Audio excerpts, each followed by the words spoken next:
fácil, porque para mí están siendo unos días muy duros. Me costó muchísimo hasta cantar esta tarde, porque la Biblia dice que para cantar hay que estar alegre, y el que está triste tiene que ponerse a orar. Así que a mí me hubiera gustado más estar orando que cantando, por lo menos en el día de hoy. Porque como bien saben ustedes, y como me han dicho muchos amigos míos en Israel, vives en España, pero tu corazón está aquí. Yo sé positivamente que nunca más volveré a encontrar al Israel que conocí durante más de 20 años. Las cosas van a cambiar completamente en Israel, en Oriente Medio y en el mundo entero. Porque esto no ha hecho más que empezar. Nunca más volveremos a sentir y a disfrutar como disfrutábamos caminando por las calles de Israel, aunque volveremos, si Dios, esa es su voluntad, volveremos, y en cuanto se abra la frontera, el primero en coger un avión, ir para allá voy a ser yo. Pero sé positivamente que el mundo espiritual ha cambiado. ¿Saben que la palabra jamás, que tantas veces se ha oído en estos días, aparece 39 veces en la Biblia? 39 veces. La primera vez que aparece el término jamás, aparece en el libro del Génesis, cuando el Señor miró a la tierra y dijo que vio al jamás. ¿Sería aquello un acto profético? ¿Sería que el Señor miró a la tierra y dice que vio, en español dice violencia, pero dice que Él miró a la tierra y vio al jamás? Y lo va repitiendo 39 veces a lo largo de diferentes libros del Antiguo Testamento. Y dice que por ver el jamás en la tierra decidió destruirla y empezar de cero. ¿Será que tantas cosas que estamos viendo es el cumplimiento de profecías que se están cumpliendo delante de nuestros ojos y algunos cristianos no se han dado cuenta? Yo no suelo perder el tiempo escuchando lo que otros dicen en internet de mí o de nuestro ministerio. Sinceramente no tengo tiempo ni deseo perder mi tiempo en esas cosas cuando me dicen, ay, por ahí hay uno que está diciendo esto, por ahí hay otro. Pero en esta semana he recibido algunos mensajes, ¿no? Y concretamente hay un muchacho porque se ha puesto muy de moda utilizar la predicación de un pastor y ponerte al lado, ¿no? ¿Habéis visto esto? Se ha puesto de moda, ¿no? Fíjense, miren lo que dice, ahí viene la palabra, escuchen, atentos hermanos, se ha puesto muy de moda eso, ¿no? Y este muchacho pues cogió una predicación mía, muy honesto el hombre, ¿no? Pidiendo permiso previamente, ¿verdad? Y dice, yo no estoy de acuerdo con lo que este pastor de España dice. Como si a mí me preocuparas cuál es su opinión. Sinceramente no me interesa lo más mínimo cuál es su opinión. Y una de las cosas que dice, a mí me gustaría hacerle muchas preguntas a ese pastor español. Querido, si me estás viendo en esta tarde, cuando quieras, hazme todas las preguntas que quieras. Creo que soy una de las personas más fáciles de localizar del planeta Tierra. Vivo en la isla de Tenerife, concretamente en Santa Cruz de Tenerife. Nuestra iglesia está en la calle Garcilaso de la Vega número 13 y cuando quieras puedes venir y te respondo a todas las preguntas que quieras, no hay ningún problema. Pero no mientas cuando dices que quieres hacerme muchas preguntas y no las haces. La palabra de Dios nos enseña que los últimos tiempos van a ser tiempos muy difíciles, muy complicados. Y el mensaje de hoy me va a costar un poco compartirlo porque hay tanto material sobre lo que quiero decir. Y yo me he dado cuenta que en los últimos años ha habido como una especialidad que se ha puesto de moda y son los predicadores que predican sin espada. Es decir, los predicadores que motivan a sus audiencias, a sus congregaciones. Y claro, cuando oyes a esos hombres con ese léxico, con esas palabras, con ese carisma que tienen, la gente sale allí inflada, ¿no? Porque, claro, son mensajes que no te comprometen, son mensajes donde todo es serás y tendrás y serás. Dios está contigo, te va a bendecir, te va a abrir puertas, etcétera, etcétera, ¿no? Pero ¿cuántos mensajes han oído usted a lo largo de su vida sobre un tema que ahora les voy a preguntar si ustedes creen en eso o no? La ira de Dios. Yo solamente escuché un mensaje en toda mi vida y acabo de cumplir 62 años, desde los 16, 17 años estoy sirviendo al Señor de una manera u otra. En toda mi vida escuché a una persona que predicó un día sobre este tema tan controversial de la ira de Dios y casualmente fue en esta iglesia, en este mismo púlpito. ¿Se acuerdan ustedes de aquel muchacho peladito cubano? ¿Se acuerdan? Él predicó un día sobre la ira de Dios y fue un mensaje excelente. Y después cuando terminó le dije, no es fácil predicar de esto. No es fácil porque nadie está orando para tener a Dios de espalda a nosotros. A nadie le agrada ver tragedias y muertes y guerra. A nadie le agrada. No estamos orando para que esas cosas sucedan. Generalmente nuestras oraciones son: Señor, cuídanos, protégenos, bendícenos, ayúdanos. Pero sabemos que nuestro Dios es un Dios de amor, un Dios de misericordia, pero también se enfada. Y yo veo a Dios cuando su Hijo unigénito, el Señor Jesucristo, cargó el pecado de todos y cada uno de nosotros. El Señor Jesucristo dijo: ¿por qué me has desamparado? Dios dejando a su Hijo solo en la cruz. Porque en ese momento su Hijo era el pecado personificado de toda la humanidad. Si abandonó a su Hijo temporalmente por la situación del momento, ¿cómo no habrá momentos puntuales en la vida de las naciones y de los seres humanos en los que Dios dice: basta, estoy harto, estoy cansado? La pregunta que les quiero hacer es: ¿ustedes creen que este tema de la ira de Dios es un mito, es una fábula, es una metáfora, es algo de lo cual se habla, pero que en el fondo no es realmente así? Dios no se enfada, Dios no se enoja. Hay momentos en los que es verdad, Dios bendice, hace milagros, saca a su pueblo de la esclavitud, les da el maná, los protege de los enemigos, pero también hay un montón de versículos, cientos, miles de textos, donde Dios dijo: cuando claméis no os voy a oír, porque cuando yo llamé no me respondisteis. Y estoy harto de vuestros holocaustos y de vuestras ofrendas y de vuestras fiestas solemnes. Y por cuanto llamé y no quisisteis, vuestra casa quedará desierta. Y si te parece poco, hay un libro que contiene unas palabras que son impresionantes, son tremendamente impactantes, durísimas. Permítame que se las lea. Ahora les digo dónde voy a estar leyendo.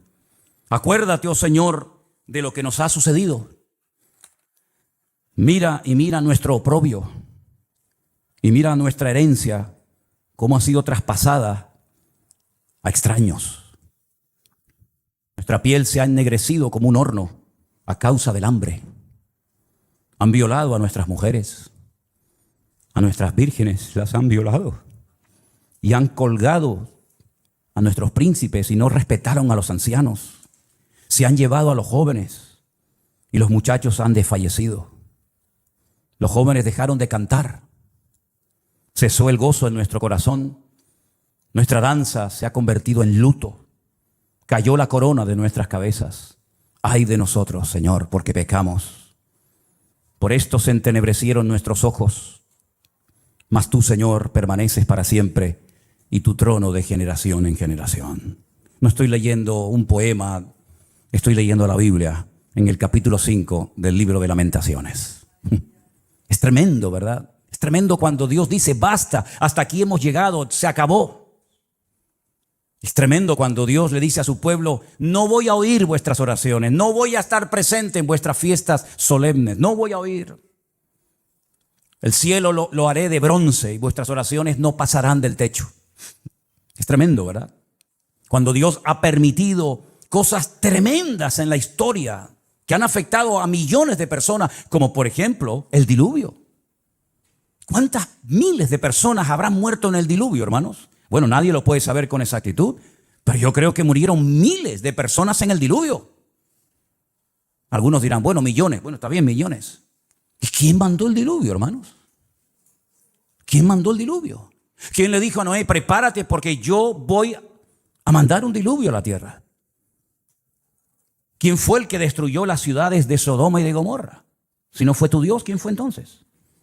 A mí me hace gracia cuando hay gente que dice: es que el Dios del Antiguo Testamento es completamente diferente al Dios del Nuevo Testamento. Y eso es muy peligroso hablar así, porque estás hablando como que hay dos dioses, uno malo y uno bueno. Uno que está siempre enfadado y enojado, y otro como que es benevolente, como Papá Noel o como San Nicolás, como lo llaman en otros países, ¿verdad? Que nos concede todo y no importa lo que hagamos. Pero esa no es la enseñanza bíblica. La enseñanza bíblica es que hay un solo Dios. Y el del antiguo es el del nuevo, y el del nuevo es el del antiguo, y no hay otro Dios. Lo que pasa es que hay momentos en los que Dios actúa con infinita misericordia y nos sorprende. Y a pesar de nuestras rebeliones y desobediencias nos cuida y nos bendice. Pero dice, y lo he leído varias veces en esta semana: no lo hago por ustedes. Que os quede claro. No lo hago por vosotros, sino para que mi nombre no siga siendo pisoteado y blasfemado entre vosotros. ¿Se da cuenta? ¿Y quién permitió la destrucción del primer templo de Jerusalén? ¿No fue Dios? ¿Quién le dio autoridad a Nabucodonosor para que quemara el templo y se llevara los tesoros a Babilonia y rompiera la ciudad de Jerusalén y durante 70 años no pudieran volver a su tierra. ¿Quién fue? ¿No fue Dios? ¿Y quién fue el que permitió la destrucción del segundo templo de Jerusalén, donde se cree que murieron 1 millón de judíos en la destrucción de la ciudad de Jerusalén? Y todas las matanzas y todas las guerras y todos los ríos y ríos de sangre que se podía haber evitado a lo largo de la historia. ¿Y quién fue el que permitió la Shoah? La Segunda Guerra Mundial. ¿Quién permitió todo aquello?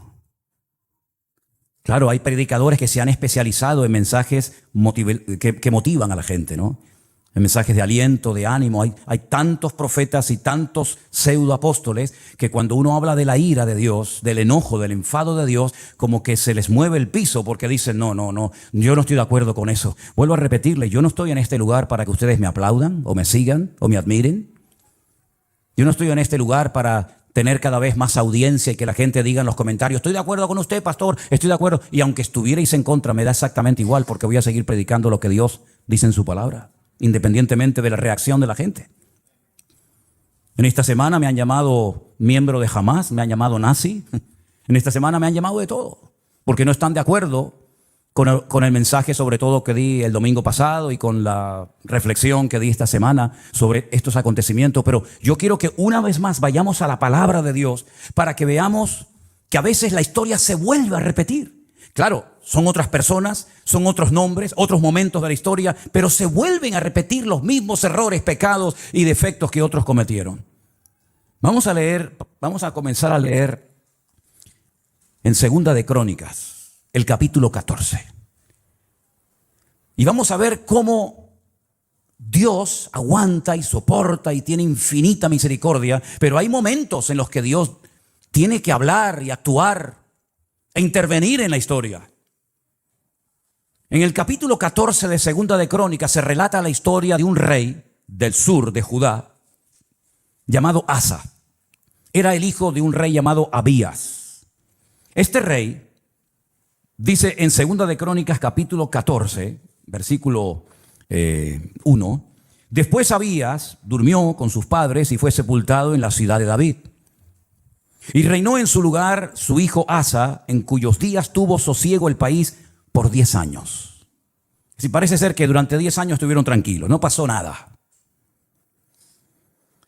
Hizo Asa lo bueno y lo recto ante los ojos del Señor su Dios, porque quitó los altares de culto extraño y los lugares altos, quebró las imágenes y destruyó los símbolos de Acera.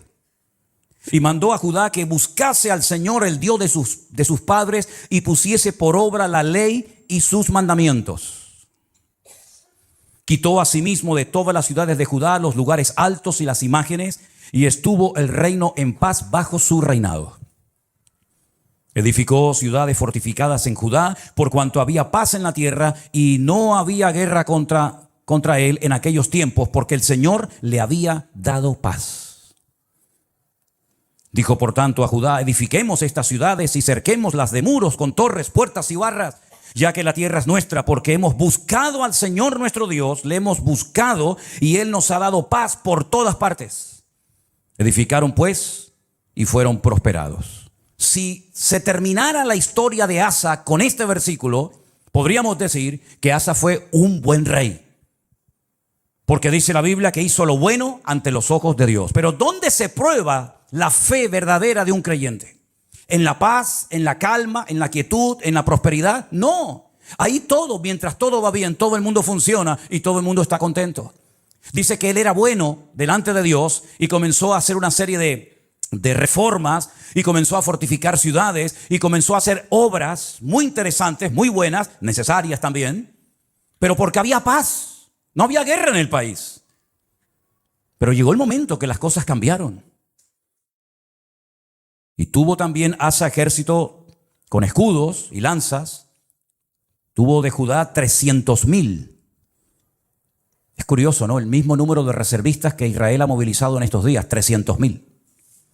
Y de Benjamín 280,000, es decir, tenía 580,000 soldados entre su tribu y la tribu de Benjamín. que traían escudo y entensaban arcos, todos hombres diestros. Versículo 9. Salió contra ellos Zera, etíope, con un ejército de 1,000,000 de hombres. 1,000,000 de hombres. Y además tenían 300 carros y vino hasta Maresa. Entonces salió Asa contra él, ordenaron la batalla en el valle de Cefata junto a Maresa, y clamó Asa al Señor su Dios y dijo, escuchen la oración: oh Señor, para ti no hay diferencia alguna en dar ayuda al poderoso o al que no tiene fuerzas. Ayúdanos, Señor Dios nuestro, porque en ti, ¿qué dice? Nos apoyamos. Y en tu nombre venimos contra este ejército. Casi igual que las palabras que David pronunció cuando fue a pelear contra el gigante Goliat. Tú vienes contra mí con espada y jabalina, mas yo voy contra ti en el nombre de mi Dios. Ahora Asa casi dice lo mismo. Ayúdanos, porque en tu nombre venimos contra este ejército. Oh Dios, tú eres nuestro Dios. Que no prevalezca el hombre contra nosotros. ¿Qué pasó? Que el Señor, Jehová, deshizo a los etíopes delante de Asa y delante de Judá, y huyeron los etíopes, que eran 1,000,000 de hombres armados hasta los dientes, y además 300 carros de combate. Era humanamente imposible hacer frente y vencer a este poderosísimo enemigo, porque la desproporción era enorme. Tenían 580,000 hombres, pero el enemigo viene contra ti con 1,000,000 de soldados y no vas a poder hacer frente a esta guerra. ¿Qué fue lo que hizo Asa? Orar. Señor, ayúdanos. Nos apoyamos solamente en ti. Dios le respondió, sí o no. ¿Vio una contundente victoria, sí o no? ¿Fue el enemigo derrotado, sí o no? Bueno, con esta victoria ya Asa tenía que tener más que interiorizada y aprendida la lección de que si oramos y nos apoyamos solamente en Dios, Dios siempre nos va a ayudar. No importa el momento, no importa la dificultad, no importan nuestras limitaciones. Nosotros nos apoyamos en nuestro Dios, que no conoce ningún tipo de limitación, y siempre el Señor saldrá victorioso. ¿Cuántos dicen amén? Perfecto. Al poco tiempo, capítulo 15, vino un tal Azaías, hijo de Obed, un profeta, digamos ambulante, no muy conocido, pero dijo cosas muy interesantes. Salió al encuentro de Asa y le dijo, oídme, Asa y todo Judá y Benjamín. El Señor estará con vosotros si vosotros estuviereis con él. Y si le buscareis, será hallado de vosotros, mas si le dejareis, él también os dejará. Esto funciona así. Muchos días ha estado Israel sin verdadero Dios, sin sacerdote que enseñara y sin ley. Pero cuando en su tribulación se convirtieron a Jehová, el Dios de Israel, y le buscaron, él fue hallado de ellos. ¿Cuántos dicen amén? Es decir, la palabra que el Señor le está dando a través de este profeta al rey Asa es tremenda. Si siguen en esta línea, si siguen apoyándose en el Señor, si siguen confiando en Él y en su palabra, si no se apartan de su ley, de sus mandamientos, el Señor estará con vosotros. Ya os lo ha demostrado clarísimamente. No importa si viene 1,000,000 o 5 o 20, da igual. Tú mismo, rey Asa, has dicho en tu oración que tú ayudas tanto al poderoso como al que no tiene ninguna fuerza. Porque el ejército o la victoria no depende de nosotros, sino depende del Señor. Porque no es con espada, no es con ejército, es con mi Santo Espíritu, dijo el Señor. Y él lo vio, el Señor se lo demostró. Este hombre se animó tanto con aquella palabra, con aquella contundente victoria, que siguió haciendo cambios y siguió haciendo reformas tremendas en todo el país. La Biblia dice que llevó al pueblo a un momento, a una reunión muy solemne, versículo 11, o 10 si quieren. Dice que se reunieron en Jerusalén en el mes tercero del año 15 del reinado de Asa, y en aquel mismo día sacrificaron para el Señor del botín que habían traído, escuche esto, 700 bueyes y 7,000 ovejas. Aquello tenía que ser un río de sangre terrible. Sacrificar 700 bueyes y 7,000 ovejas, aquello tuvo que ser algo impresionante. Pero a él no le importaba darle todos estos sacrificios al Señor, porque él estaba contento, él estaba agradecido, porque él había visto la mano de Dios poderosa. Y además dice que prometieron, versículo 12, solemnemente que buscarían a Jehová, el Dios de sus padres, de todo su corazón y con toda su alma. Lo juraron delante de Dios. Se tomaron en serio este juramento. Y cualquiera que no buscase al Señor, el Dios de Israel, que muriera, fuera grande o pequeño, hombre o mujer. Juraron al Señor con gran voz y júbilo al son de trompetas y bocinas. Y todos los de Judá se alegraron en este juramento, porque de todo corazón lo juraban y toda su voluntad lo buscaban, y fue hallado de ellos, porque el Señor les dio paz por todas partes. ¿Cuántos dicen amén? Va bien la historia, ¿no? Va bien, vamos bien, vamos bien. El hombre está siendo bendecido, el hombre está siendo usado, Dios está dando paz, Dios está respondiendo a su oración, el enemigo está siendo derrotado y humillado. Vamos bien, gloria a Dios, gloria a Dios. Hace una cosa muy interesante. Estaba el hombre tan entusiasmado y tan contento con su Dios que hasta a su propia madre la puso en su sitio. Miren lo que le dice a su madre, o lo que hace con su madre en el verso 16. Aún a Maaca, la madre del rey Asa, cuidado, no era una cualquiera, era su propia madre, la depuso de su dignidad, porque había hecho una imagen de acera, y Asa destruyó la imagen y la desmenuzó y la quemó junto al torrente del Cedrón. A su propia madre le dijo: no voy a permitir, por muy madre que seas de mí, que tengamos entre nosotros una imagen de esta acera. La destruyó, la desmenuzó y le prendió fuego en el torrente de Cedrón. Ese torrente, ese barranco que hay entre el monte Moriah del templo y el monte de los olivos. Le prendió fuego. Y en el versículo 18 dice que trajo a la casa de Dios, al templo, todo lo que su padre había dedicado y lo que él había consagrado. Y dice: plata, oros, utensilios. Llevó un montón de cosas. La generosidad brotó en su corazón.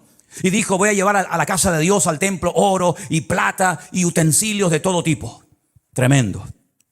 Si terminara, repito, la historia del rey Asa con este capítulo, podríamos marcharnos a casa diciendo: gloria a Dios, por fin nos encontramos un buen rey. Porque lamentablemente no todos fueron buenos, hubieron algunos que fueron terribles. Pero este por lo menos fue bueno. Pero es que la historia continúa.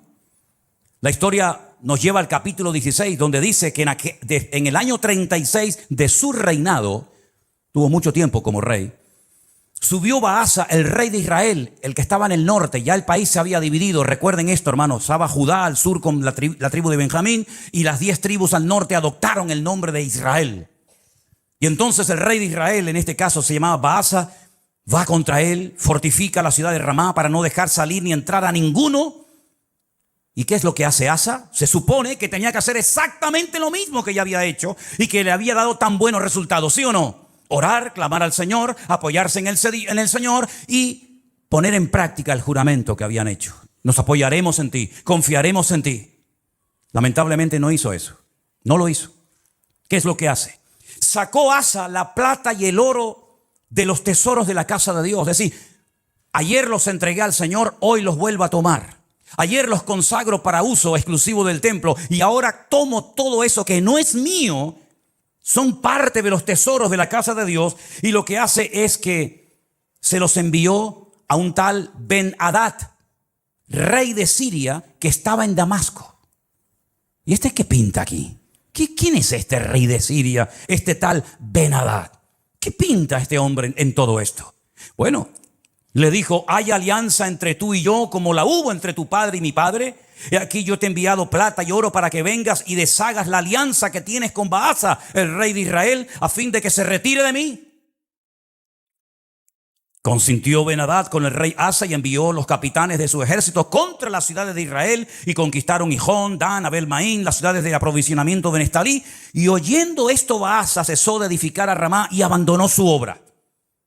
Entonces el rey Asa tomó a todo Judá y se llevaron de Ramá la piedra, la madera con la que Baasa edificaba, y con ella se edificó la ciudad de Jeba y a Mizpa.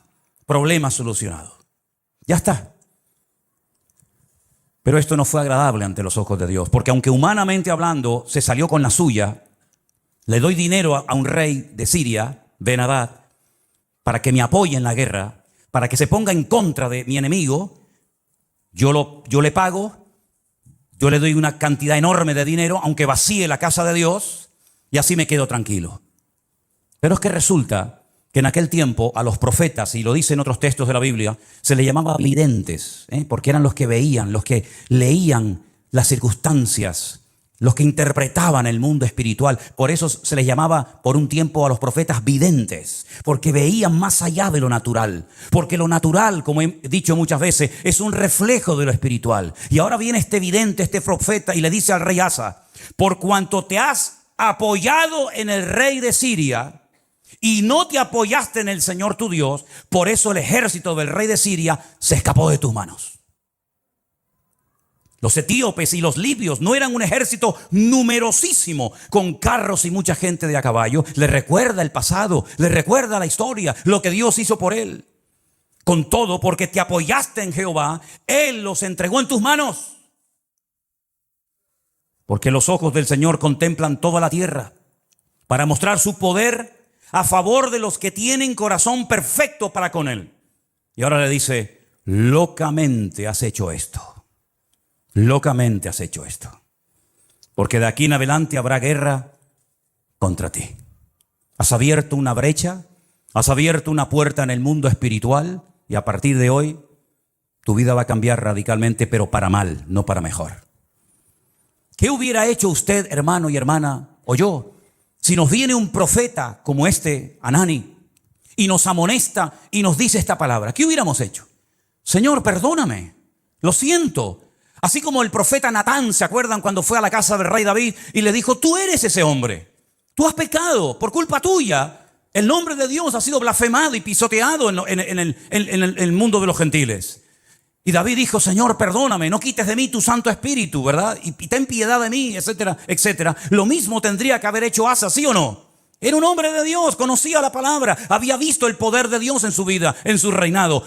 Lo lógico hubiera sido decir: perdóname, Señor, lo siento mucho, he dado un mal ejemplo al país, sacando los tesoros de la casa de Dios y dándoselos a un pagano para que me ayude, como si no tuviéramos un Dios más poderoso que el rey de Siria, Ben-Hadad.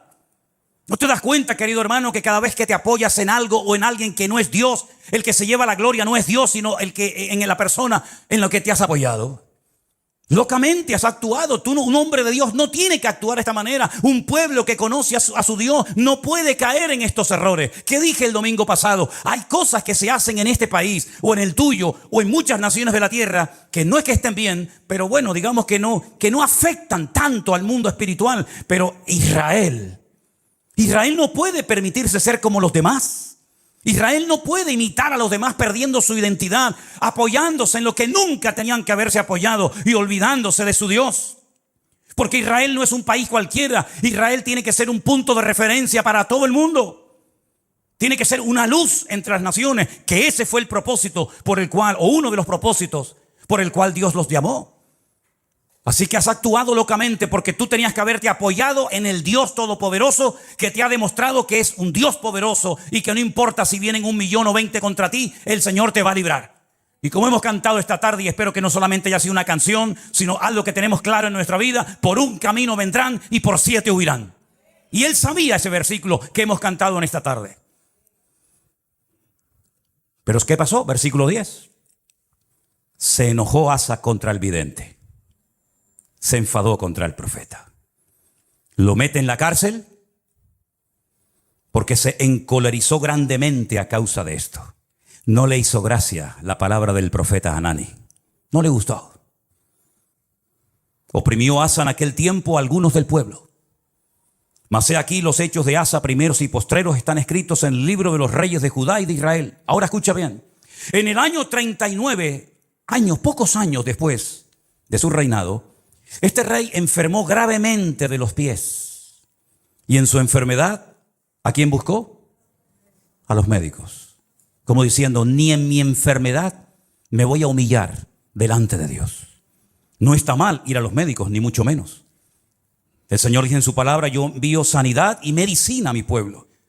Pero la actitud de Asa es de soberbio, es de arrogante. Es decir, estoy enfermo, si clamara al Señor, Dios me podría sanar, pero no lo voy a hacer, porque no quiero saber nada de ese Dios. Y dice que en su enfermedad buscó a los médicos en vez de a Dios. Al final, murió en el año 41 de su reinado.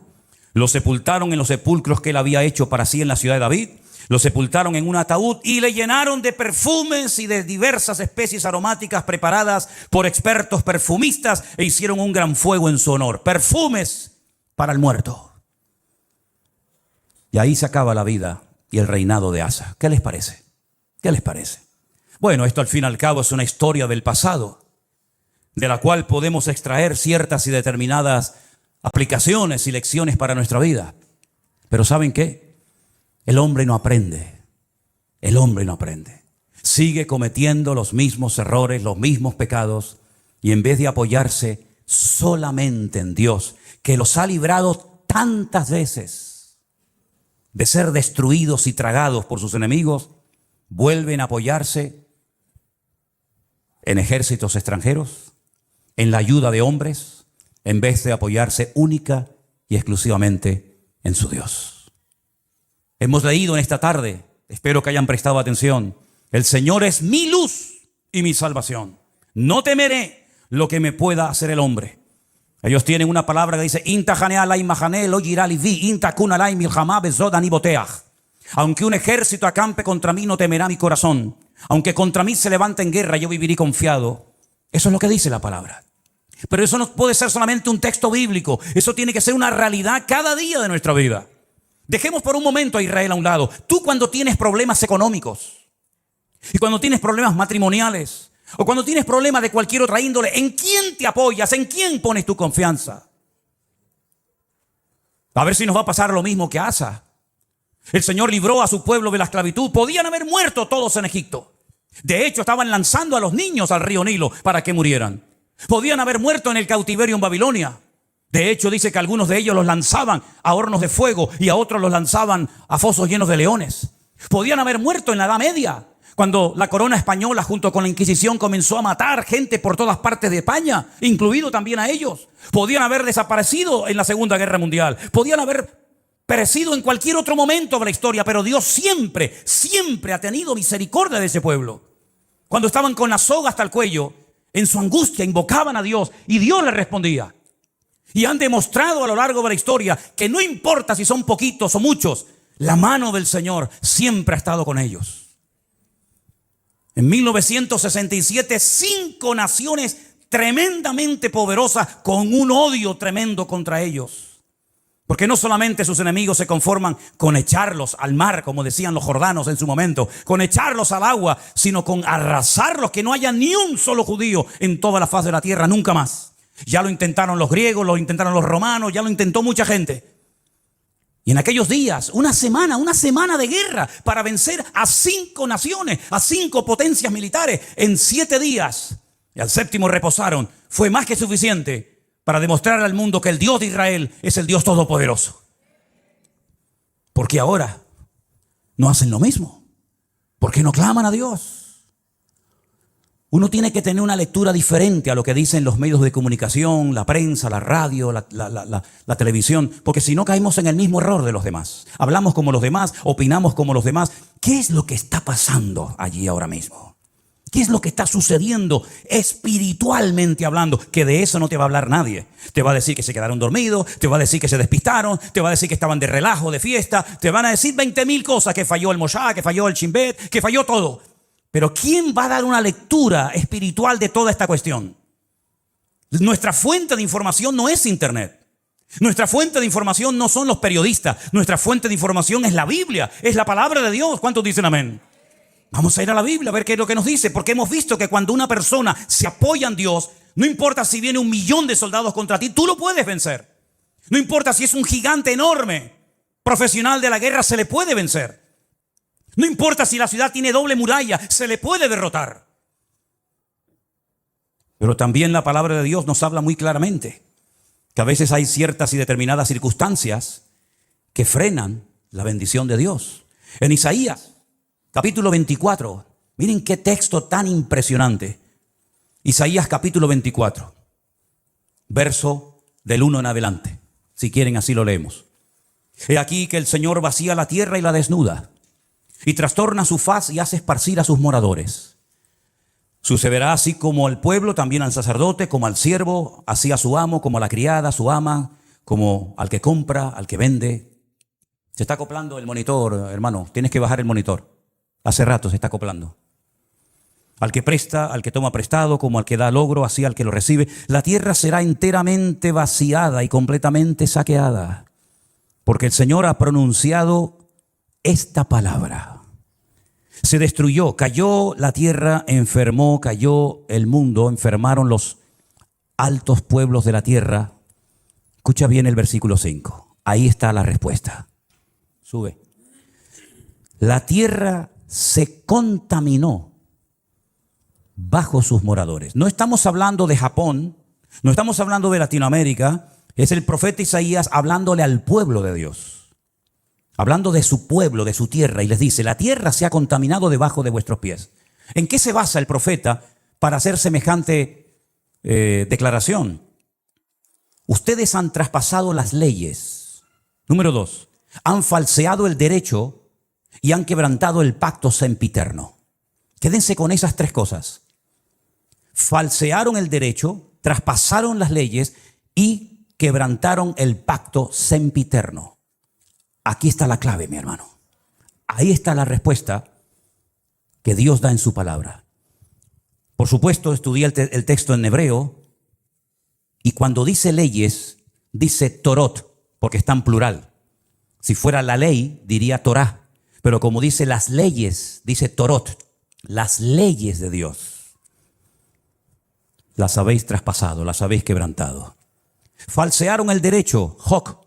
Hok es otra palabra que significa obligaciones morales, normas de convivencia. Las habéis quebrantado también. No solamente lo divino, lo religioso, la Torá, los Torot, los mandamientos inspirados por el Espíritu Santo, dados a través de Moisés en el monte Sinaí, los habéis quebrantado. No solamente eso, sino que también habéis modificado las normas, habéis manipulado vuestras obligaciones y habéis permitido ciertas y determinadas cosas que van en contra de la palabra que ustedes saben como pueblo de Dios que no se deben ni se pueden hacer. Y además de todo eso, lo que ha sucedido es que el pacto sempiterno, fíjate qué palabra tan interesante. Una cosa es eterno, otra cosa es sempiterno. Parece lo mismo, pero no es igual. Nuestro Dios no es sempiterno, nuestro Dios es eterno, porque no tiene principio ni tiene fin. Pero el pacto que Dios hizo con el pueblo de Israel tiene principio y no tiene fin. Por eso se llama un pacto sempieterno. No es un sinónimo, sino es una connotación diferente. Dice el Brit Olam. El Brit Olam en hebreo se ha traducido muy bien en esta ocasión por un pacto que tuvo un principio. ¿Dónde tuvo el pacto ese principio? Vamos a verlo ahora, para posicionarnos y ver a qué se refiere la palabra de Dios cuando dice que llegaría un momento en la historia en el que el pueblo de Israel quebrantaría los Torot, la ley de Dios, los Hok, las normas de convivencia, las obligaciones de un país, y además el pacto sempiterno. Ese pacto del cual está haciendo referencia Isaías se menciona en el primer libro de la Biblia, el libro del Génesis. Cuando el Señor le dice a Abraham, tenemos que remontarnos a los tiempos de Abraham, espero que no se estén perdiendo, porque para mí es tremendamente interesante que ustedes entiendan esta porción y este mensaje hoy. El Señor le dice a Abraham: yo estableceré mi pacto entre mí y ti y entre tu descendencia por tus generaciones. Es decir, el pacto no termina con tu muerte. El pacto no termina cuando tu hijo se muera, Isaac, o cuando tu nieto Jacob muera, sino que será un pacto con toda tu descendencia por todas las generaciones, y yo seré tu Dios y el de tu descendencia para siempre. Este es mi pacto. Este es mi pacto, versículo 10. Este no es el pacto que Jesús hizo en el huerto, en Jerusalén, cuando dijo: tomad y comed, esto es mi cuerpo. No, ese no es. Este es otro pacto. Este es un pacto que está haciendo con Abraham, el padre de la nación hebrea. El pacto que Dios hizo con este varón, le dice: guardaréis entre mí y vosotros y tu descendencia después de ti. Será circuncidado todo varón entre vosotros. Es decir, siempre hay una señal de un pacto. ¿Cómo puedo yo demostrar que Dios ha hecho un pacto conmigo? ¿Cómo lo puedo demostrar? Bueno, Dios me dijo, ya, Dios te dijo, pero las palabras se las lleva el viento, como dice el refrán. ¿Cómo podía Noé demostrar que Dios había hecho un pacto con él? Cuando veáis el arco en las nubes, esa es la señal del pacto que yo he hecho con ti. Perfecto. ¿Y cómo podía Abraham demostrar, o la descendencia de Abraham, que Dios había hecho un pacto con ellos, que los había escogido de entre todas las naciones? Esta será la señal del pacto: circuncidaréis la carne de vuestro prepucio y os será por señal entre mí y vosotros. A la edad de 8 días Luego no es un pacto con la nación islámica, con los árabes, porque los árabes se circuncidan a los 13 años y los judíos circuncidan a sus hijos a los 8 días. ¿Te das cuenta? El pacto va a ser una señal que vas a llevar toda tu vida en tu carne, en tu cuerpo, y se la tienes que hacer al bebé a los 8 días por vuestras generaciones. El nacido en casa, el comprado por dinero, también los extranjeros que no fueren de tu linaje. Debe ser circuncidado el nacido en tu casa, el comprado por dinero. Estará mi pacto en vuestra carne por pacto perpetuo. El varón incircunciso, el que no hubiere circuncidado la carne de su prepucio, aquella persona será cortada de su pueblo, ha violado mi pacto. Da igual si son religiosos o no, si son creyentes o no, si son practicantes o no. No hay ni un solo varón de Israel que no sea circuncidado. Ni uno. No van a la sinagoga, no leen la Torá, no practican los mitzvot, no se ponen los tefilín, no hacen ningún tipo de manifestación religiosa. Pero a nadie se le ocurriría tener un hijo y no circuncidarlo. Eso no se negocia. Aunque te hayas casado con una chica no judía, jamás por amor a tu mujer no judía vas a decir, bueno, al niño no lo circuncidamos. No, lo han hecho en todas partes, en Egipto. En la Segunda Guerra Mundial lo hacían, a escondidas lo hacían, por la prohibición que los reyes católicos pusieron de que no se podía seguir circuncidando. Es la señal del pacto. Todos los hombres en Israel están circuncidados. Llevan en su carne la señal de que están bajo un pacto. Lo entiendan o no, ustedes se han metido debajo de un pacto. ¿Cómo se llama Israel? ¿Cómo se llama ese país? Israel, no. Estado judío de Israel. Es decir, estáis bajo un pacto que Dios ha hecho con vosotros. Y lo creáis o no, lo entendáis o no, ustedes llevan en su cuerpo una marca como señal de que estáis bajo ese pacto. Isaías dice en el capítulo 24 que hemos leído en esta tarde, vosotros habéis quebrantado el pacto. Vosotros habéis traspasado las leyes y habéis falseado el derecho. La ley de Dios no se modifica, no se le quita ni se le añade nada. Ya están los 613 mandamientos en lo que se conoce como la ley, la Torá, el Pentateuco, el Humash, ponle el nombre que usted quiera. 613 mandamientos, no se le quita ni se le pone nada. Si quieres saber cuáles son esos mandamientos, tienes ahí Génesis, Éxodo, Levítico, Número y Deuteronomio. Ahí están todos. Eso ya no se puede tocar. Pero las normas, las reglas, tienen que ir en consonancia con la ley de Dios, ¿sí o no? ¿Quién se tiene que adaptar? ¿El hombre a Dios o Dios al hombre? El hombre a Dios, ¿no? Luego, cuando en la Knesset, ¿qué es la Knesset? La Knesset es el parlamento israelí, donde están todos los partidos políticos, los de derecha, los de izquierda, los árabes, todos están allí. En la Knesset se aprueban leyes y esas leyes tienen que ir en consonancia con la palabra de Dios, porque ustedes están bajo un pacto y lo saben porque llevan la señal de ese pacto en vuestra propia carne. ¿Me siguen o no? Ok. Vamos a conocer al presidente del parlamento israelí. Se los presento a todos ustedes. Ahí lo tienen. El presidente de la Knesset de Israel se llama Amir Ohana. Presidente de la Knesset. Presidente del parlamento israelí. Judío, circuncidado, faltaría más. Veamos lo que nos dice la Wikipedia en su vida personal.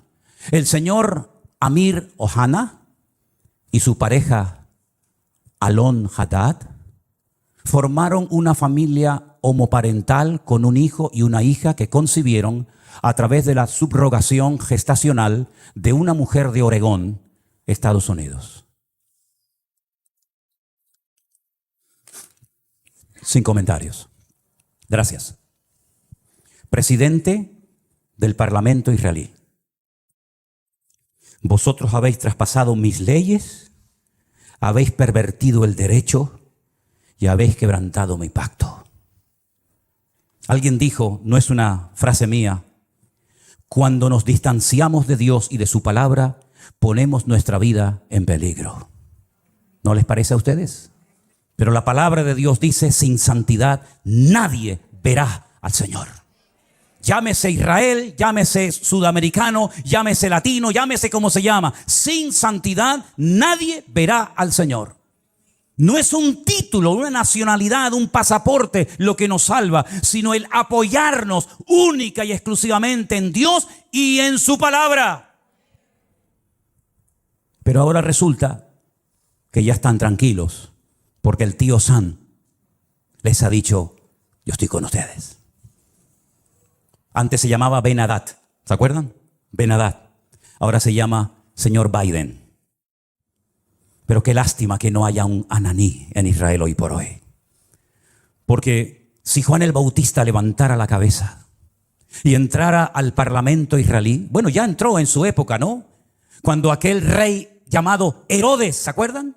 ¿Se acuerdan el rey Herodes? Aquel títer, aquel monigote que ni era rey ni nada, pero lo habían nombrado los romanos, le habían dicho: tú vas a ser el rey de Israel. Qué valientes fueron los magos de Oriente, ¿se acuerdan? Cuando vienen seguramente en un viaje de días, de semanas o tal vez de meses, y llegaron a Belén, al Herodión, donde vivía el rey Herodes, y le dijeron: venimos a adorar al rey de los judíos, porque su estrella hemos visto en el oriente. Y Herodes habrá dicho: ¿el rey de los judíos soy yo? No, tú eres un estrellado. Nosotros venimos a ver aquel que es digno de recibir toda honra y toda gloria. Y dice que cuando llegaron, se postraron y lo adoraron, ofreciendo sus tesoros de oro, incienso y mirra. A ese rey perverso y terrible llamado Herodes, llegó un día Juan el Bautista, que algunos habrán dicho: cállate la boca, no digas nada. Te la está jugando. Y le dijo: no te es lícito haberle robado la mujer a tu hermano y llevártela a tu cama y acostarte con ella. No te es lícito, adúltero. ¿Qué le costó a Juan el Bautista esa declaración? La cabeza. El rey Herodes quiere hablar contigo. Jesús dijo: decidle a esa zorra.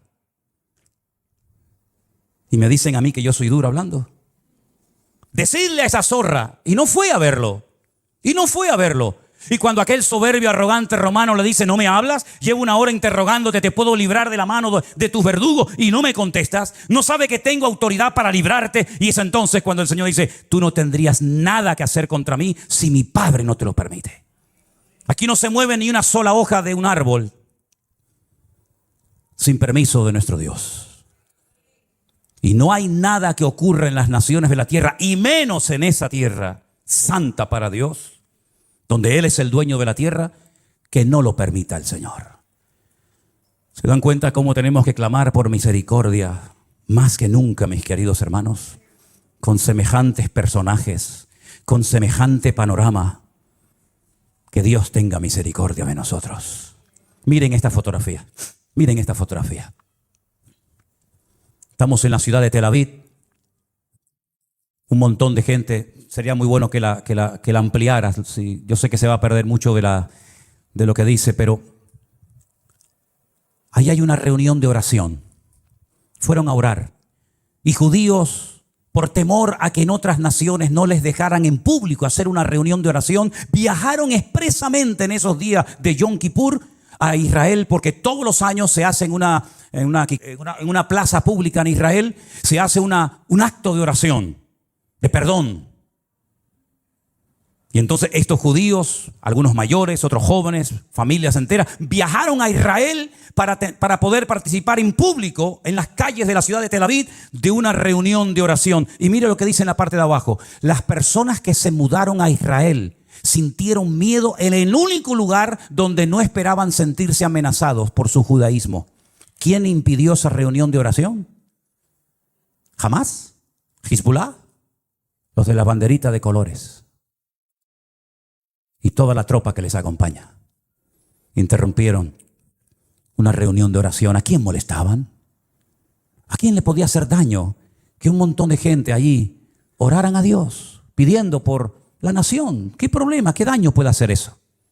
En esa plaza, unos días más tarde, en esa misma plaza, ponemos la siguiente fotografía, por favor. La gente se reúne y enciende velas para recordar a las víctimas de Israel. ¿Casualidad? Díganme lo que quieran. Díganme lo que quieran. Pero en esa plaza una semana atrás los echaron prácticamente a patadas para que no oraran por Israel. Y una semana más tarde, en esa misma plaza, tuvieron que ir a poner velas a recordar lamentablemente, en ese acto de salvajismo terrible que hemos visto, a las víctimas que murieron. ¿Qué les parece, hermanos? ¿Qué les parece? Empecé este mensaje haciéndoles una pregunta. ¿Ustedes creen en la ira de Dios? ¿Ustedes creen que Dios se enfada, que podemos hacer lo que nos da la gana y no pasa nada? Sigan jugando con Dios, sigan. Tarde o temprano te darás cuenta que con Dios no se puede jugar. Es mejor decir no soy nada a decir soy judío, soy cristiano, soy evangélico, soy creyente y vivir peor que la gente del mundo. Yo decía hasta hace unos días, ya no lo voy a volver a decir más porque sería un insulto, ¿no? Yo decía que esta gente que entró e hizo esas cosas terribles que no tienen ni nombre, y lógicamente no vamos a poner ninguna escena de esas, se portaron como animales. Y me equivoqué. Los animales no se comportan así. Alguien dijo recientemente, si los seres humanos todos tuviéramos corazón de perro, no habría guerras en el mundo. Porque dicho sea de paso, la palabra perro en hebreo es kol-lev. ¿Qué lev? Kol-lev. Todo corazón. Kol, todo, lev, corazón. El perro se llama en hebreo todo corazón. ¿Cuánto echo de menos a mi perro? ¿Cuánto echo de menos a Trotsky? ¿Cuánto lo echo de menos? Los viajes que he hecho con él, los días que he viajado solo por ahí, durmiendo en cantidad de lugares y siempre a mi lado, siempre ahí, ¿verdad? Ustedes saben que era mi sombra. Cuando vivíamos enfrente de la iglesia, saltaba el muro, aunque tenía ya las patitas con problema y con dolor, saltaba y se metía aquí en la iglesia y aquí se quedaba quietito, ¿verdad? Si fuéramos todos los seres humanos con corazón de perro, no veríamos estas cosas terribles que hemos visto. 150 personas que no se sabe lo que va a ser de ellas. Niños. En fin, no quiero ni mencionar la palabra. ¿Qué les parece, hermanos? El único que puede solucionar esto, ¿saben quién es? Dios. ¿Saben quién va a ganar la guerra esta? Dios es el que la va a ganar. Y si todo esto lleva al hombre a ponerse de rodillas y a pedir perdón, pues gloria a Dios.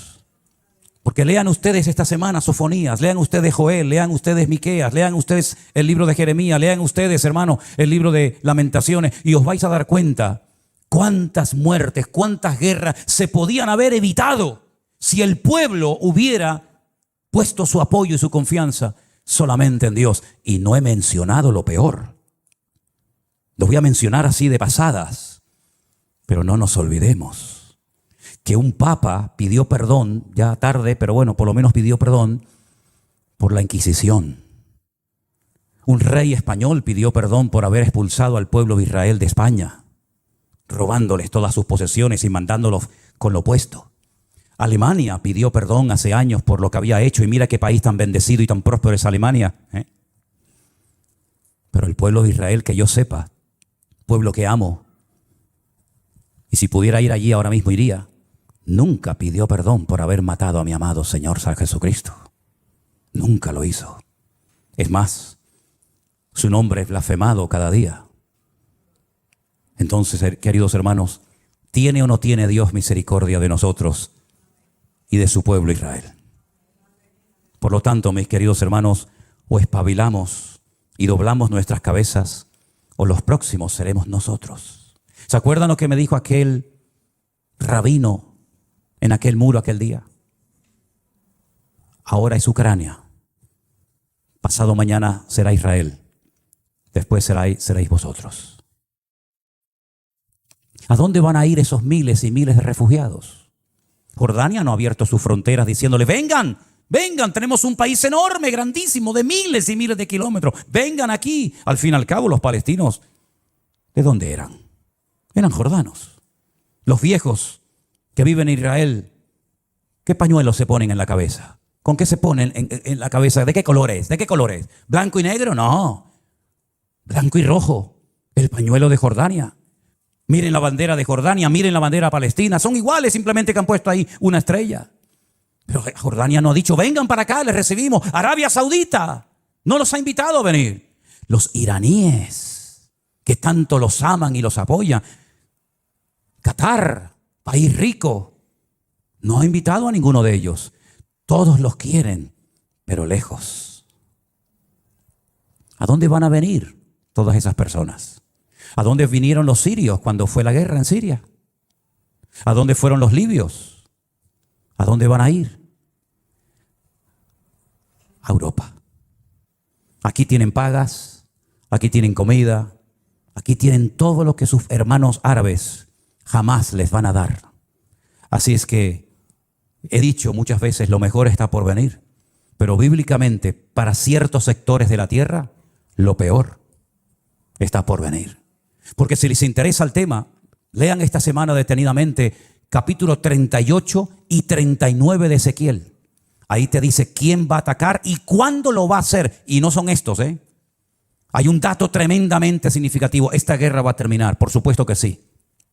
Y todo volverá supuestamente a la normalidad. Volverán a estar tranquilos porque ya se han quitado un enemigo de encima. Lean Ezequiel 38 y 39 y te dice cuándo va a atacar el de arriba. El de arriba. ¿Quién es el de arriba? El del norte. El oso. Te dice cuándo van a hacerlo y cómo va a morir y el tiempo que tardarán enterrando muertos. Es impresionante. Es que la Biblia es el periódico de mañana. Por eso hay que leerla y escudriñar las Escrituras. Así que Dios tenga misericordia de nuestras vidas. Amén, hermanos. La pregunta es, y termino, ¿cómo es posible que este pueblo tan inteligente, de tantos premios Nobel, no se dé cuenta de todo lo que está sucediendo? Bueno, la palabra de Dios nos enseña que están ciegos. Están ciegos. Lamentablemente la ceguera de Israel es tan tremenda, que por inspiración del Espíritu Santo, un profeta dijo de ellos lo siguiente, y con esto termino. Isaías capítulo 29. Deténganse y queden maravillados. Cegaos, embriagaos, pero no de vino, y tambalead, pero no de sidra, porque el Señor derramó sobre vosotros. ¿A quién le está hablando Isaías? A Israel, no a nosotros. En ese momento Isaías le estaba predicando al pueblo de Israel y le dice: el Señor derramó sobre vosotros espíritu de sueño. Cerró los ojos de vuestros profetas. No hay profetas en Israel. No hay profetas. Ellos dicen que los únicos que pueden tener Ruach HaKodesh, es decir, al Espíritu Santo, son los profetas. Y como no hay profetas, el Espíritu Santo no está en Israel. Lo dicen ellos. Dice: cerró los ojos de vuestros profetas y puso velos sobre las cabezas de vuestros videntes. No dice Pablo que tienen un velo, que cuando leen no entienden porque tienen un velo, y hasta que no se conviertan a Cristo, el velo no les será quitado. ¿No dice eso la Biblia? Toda visión os será como palabra de libro sellado, el cual si dijeren al que sabe leer y le dijeren: lee ahora esto, él dirá: no puedo porque está sellado. Y si le dijere, si se le diere el libro al que no sabe leer, diciéndole: lee ahora esto, dice: no sé leer. Dice el Señor. Escuchen bien esto. Esto es una sentencia tremenda. Este pueblo se acerca a mí con su boca y con sus labios me honra, pero su corazón está lejos de mí. No te enfades conmigo, querido. Pelea con Isaías. Yo no escribí esto. Con su boca me honran, con sus labios, pero su corazón está lejos de mí, porque su temor de mí no es más que un mandamiento de hombres que les ha sido enseñado. Por tanto, he aquí que nuevamente excitaré yo la admiración de este pueblo con un prodigio grande y espantoso. Perecerá la sabiduría de sus sabios, se desvanecerá la inteligencia de sus entendidos. Ay de los que se esconden de Dios, encubriendo el consejo. Sus obras están en tinieblas y dicen: ¿quién nos ve? ¿Quién nos conoce? Vuestra perversidad ciertamente será reputada como el barro del alfarero. ¿Acaso la obra dirá de su hacedor: no me hizo? Dirá la vasija de aquel que le ha formado: no entendió. Hermanos queridos, necesitamos orar más que nunca para que Dios tenga misericordia de ese pueblo, de sus dirigentes, como de todos y cada uno de nosotros. Y Dios volverá, claro que sí, otra vez a tener misericordia de su pueblo. Y otra vez llenará su boca de risa. Y otra vez dirán entre las naciones, grandes cosas ha hecho el Señor con estos. Pero ya es tiempo de que despertemos y nos demos cuenta de que hay cosas que se pueden evitar en la vida si obedecemos a Dios. ¿Por qué aprender a base de lágrimas? ¿Por qué aprender a base de humillaciones? ¿Por qué aprender a base de palos? Si el Señor nos ha dejado en su palabra las instrucciones concretas y específicas para no sufrir innecesariamente, para no morir antes de tiempo, para no tener que hacer el ridículo, porque el Señor creó a ese pueblo para que fueran siempre cabeza y nunca cola, para que estuvieran siempre arriba y nunca debajo. Eso fue lo primero una de las cosas que más me impactó cuando yo fui a Israel, sobre todo al Kotel HaMaraví, al Muro de los Lamentos. Yo llegué al Muro de los Lamentos, una plaza enorme, y hay una pared, como ustedes saben, grandísima. Y allí están los judíos orando 24 horas al día, siempre orando, con sus movimientos, con su Torah, con sus salmos y con sus historias. Y cuando levantas la cabeza dice, ¿y ahí arriba? ¿Quién están ahí arriba orando? Esas mezquitas que están ahí arriba, aquella de Al-Aqsa, el domo de la roca donde Abraham subió a sacrificar a Isaac. ¿Quiénes están ahí arriba? No, arriba están los árabes. ¿Arriba? Sí, están arriba. ¿Y abajo? ¿No os dais cuenta que hasta en lo natural el Señor nos habla y nos dice, es que yo no diseñé a mi pueblo para que estuvieran abajo. Yo diseñé a mi pueblo para que estuvieran arriba y fueran cabeza y no cola. Pero eso no sucede por tener un pasaporte azul con la menorá y decir soy del Estado de Israel. Eso sucede cuando circuncidas tu corazón y te conviertes de corazón al Señor que te amó eternamente y te lleva esculpida en las palmas de sus manos. Cerramos nuestros ojos en esta noche. Mediten en esto. Reflexionen en estas palabras. También a nosotros el Señor nos llama al arrepentimiento, a una conversión genuina. Claro que sí, no estamos exentos.